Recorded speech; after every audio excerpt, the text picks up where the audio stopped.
In today's video, I'm going to teach you how to create and edit categories in QuickBooks Online Chart of Accounts. We'll walk through how to set up brand new categories and how to change existing ones so your books stay clean, accurate, and easy to understand. This is especially useful if your reports feel cluttered or if you're just getting started and want a solid foundation. First, let's look at how to create a new category in your Chart of Accounts. From anywhere in QuickBooks Online, go to the Chart of Accounts. You can do this in two ways. Either click the gear icon at the top right and select Chart of Accounts, or use the left-hand menu, click on Accounting, and then choose Chart of Accounts. Both paths take you to the same place. Once you're on the Chart of Accounts page, look to the upper right corner and click the New button. This opens the form where you'll set up your new category. Start by choosing the account type. This is a high-level category that tells QuickBooks what kind of account it is, like expense or income. Picking the right account type is important because it affects how your numbers show up on your financial reports. For example, if you're creating a category for software subscriptions, you'll probably choose expense since it's a cost to your business. Next, select the detail type from the drop-down menu.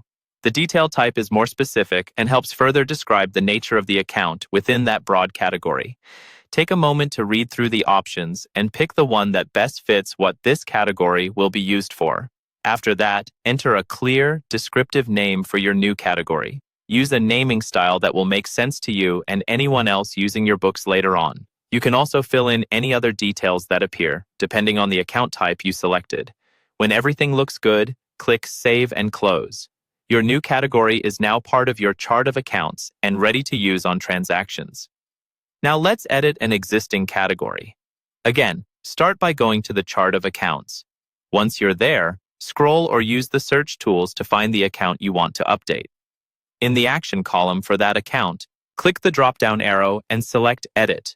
This opens the same kind of form you saw when creating a new account, but now it's filled in with the account's current information. Here, you can update details like the name or the account type if needed.